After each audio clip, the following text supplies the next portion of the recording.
Eclectic Sapphire here. Today I want to talk about a few items that make cosplay a bit more comfortable and might help you feel a little more confident in what you are wearing. So let's get started. First thing that I want to talk about are different types of leg coverings. If you can manage to find them in somewhat close to your skin tone, that's really a bonus. The first one I want to talk about is actual tights or pantyhose. My suggestion is to go with dance tights.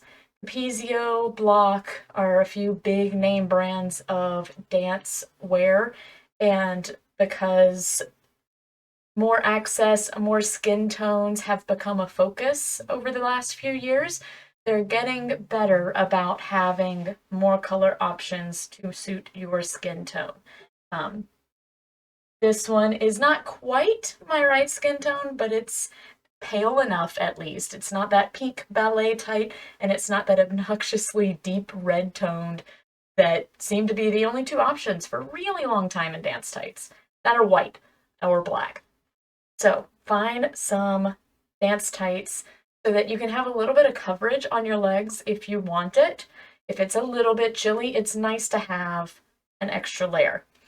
Additionally, if you get a lot of these, you can incorporate these into certain types of costumes that might have like thigh highs as a big part of it. Those don't always want to stay up. So if you want to, you can attach that type of costuming, those leggings, to these. These will stay up. And then you can cut them off and sew those boot covers or stockings, whatever they are, to these tights and have that be a very secure way of keeping your costume together. So, love dance tights. They're not all that cheap, but they last a lot longer than a pair of nylon pantyhose will. These are a lot softer and a lot denser woven type of tights. The next type of tight, well, next type of leg covering I want to talk about that I showed earlier. These are fleece lined leggings. I do live in Oklahoma. It's usually decently warm, but sometimes it still gets cold here, and sometimes we wear cosplays that aren't necessarily built for the seasons that we're in. And these are a good way to have some extra warmth when you look like you're maybe just wearing a pair of tights. If you can find nude colored fleece lined leggings, you've hit the jackpot. There are some tones available. If you can get close to your skin tone, then you can put a pair of better toned tights over them and nearly look like you are just wearing a pair of pantyhose. You can also put a pair of some other type of legging over them, like something glittery or fishnets on top of those, and then really start to mask the fact that you've got 3 or 4 layers on, and most people just think it's bare leg and fishnets or something. But these I actually started wearing because of medieval fair. Medieval fair reenactment groups that do performances usually start doing performances much earlier in the season than the actual fair is. Fairs are usually in the spring and the summer, but we would often start rehearsal outdoors to get used to performing in the wind and the elements in February, and it would be cold out. So we would need to have extra layers underneath our garb, our garments that we would ultimately be performing in. So that's where these came into play. I have probably 10 different colors of these, but I do have 2 nude colored because they come in so handy as a base layer when you need some extra warmth in a costume. And now another one that is layering before we move out of that, especially if you wear a lot of spandex. I personally feel a little naked in just a layer of spandex. And also you have to worry about, bra lines, panty lines, things like that. So I am a big proponent of some sort of shapewear, whatever's comfortable to you. I'm pretty sure I got this one at Target. It does come down to just above the knee, and it's got no seam on the bottom, so it hides pretty well. And then shapes me a bit around the side and comes up and over the shoulders so that it stays in place. And that's really helpful, and it makes me feel more confident when I'm wearing a bodysuit. I've got yet another layer of clothing between me and the outside world. This one is Self-Expressions by Maidenform. So relatively accessible brand. Again, I'm pretty sure I got these at my local Target. So another really, really helpful thing that just makes you feel a little more confident and a little more covered if that's something you're concerned about. So those are all the undergarments I'm going to talk about. But I'm not yet done talking about the interior of things. And this is something we probably don't think about. When I first started wearing wigs, I didn't think about how to make them fit better necessarily. I usually got relatively cheap wigs. They would often come with the bottom with these little straps that are elastic and they hook into a piece of ribbon that's sewn across the bottom. But that would usually be about it. It wasn't until I started buying lace fronts that are a little nicer that I realized that wig combs were a thing. And wig combs are something that so helpful to have because you don't have to bobby pin the crap out of your wig to keep it on your head, especially since sometimes the wig cap itself isn't set up all that well to put bobby pins through. Usually it's really closely woven and it's difficult to get a bobby pin through the wig cap and into your hair to try to better secure your wig. So it also took me even longer to realize you can just buy wig combs and sew them in yourself. This I think was like a 30 pack that I got on Amazon for probably less than 10 bucks.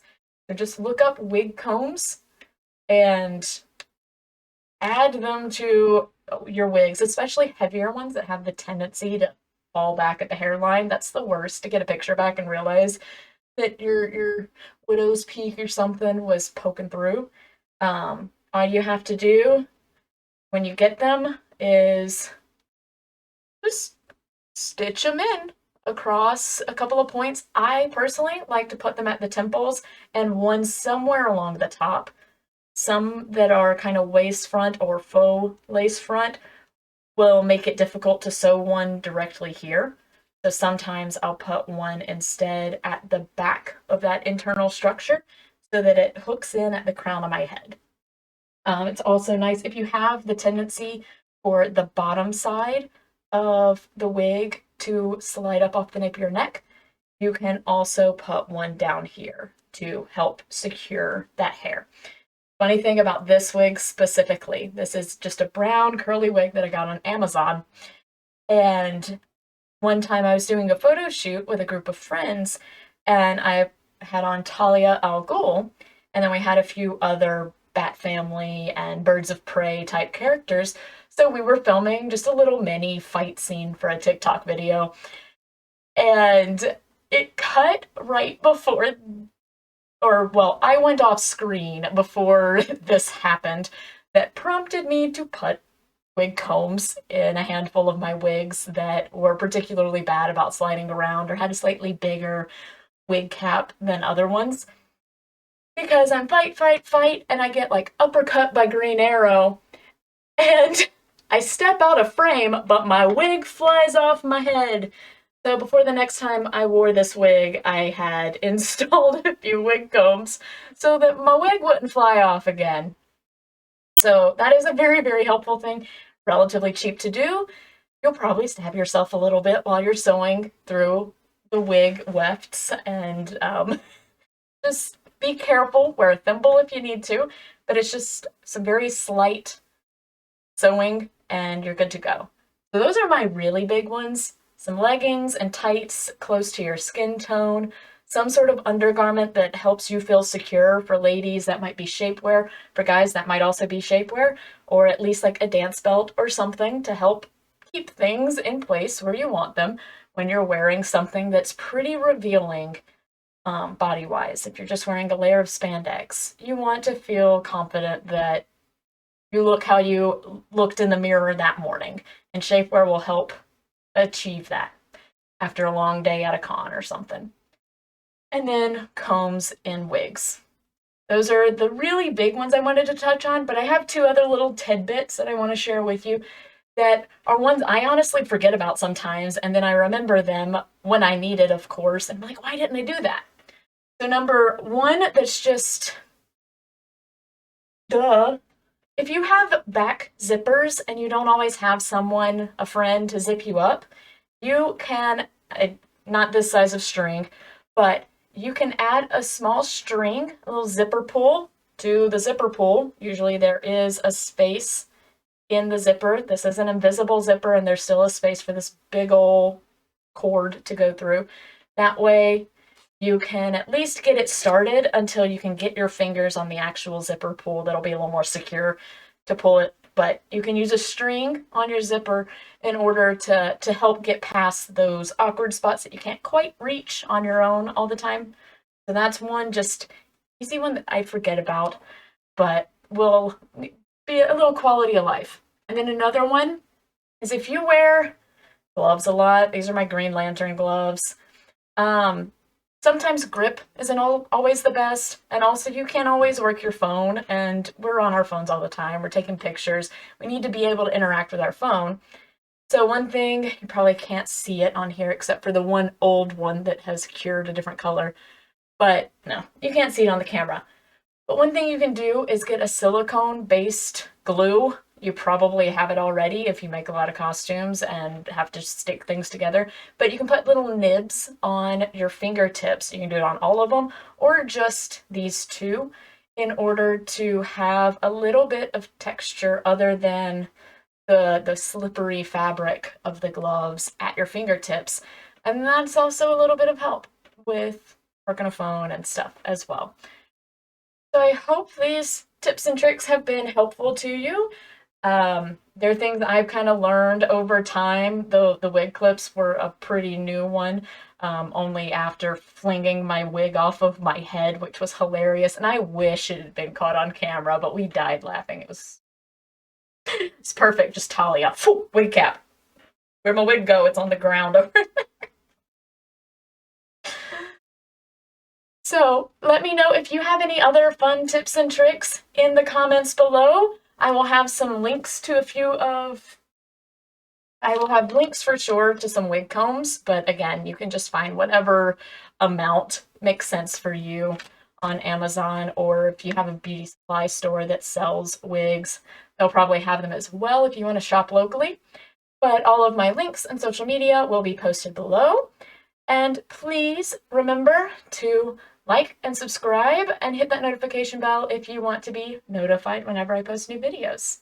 Thank you so much. Have a great day. See you next time.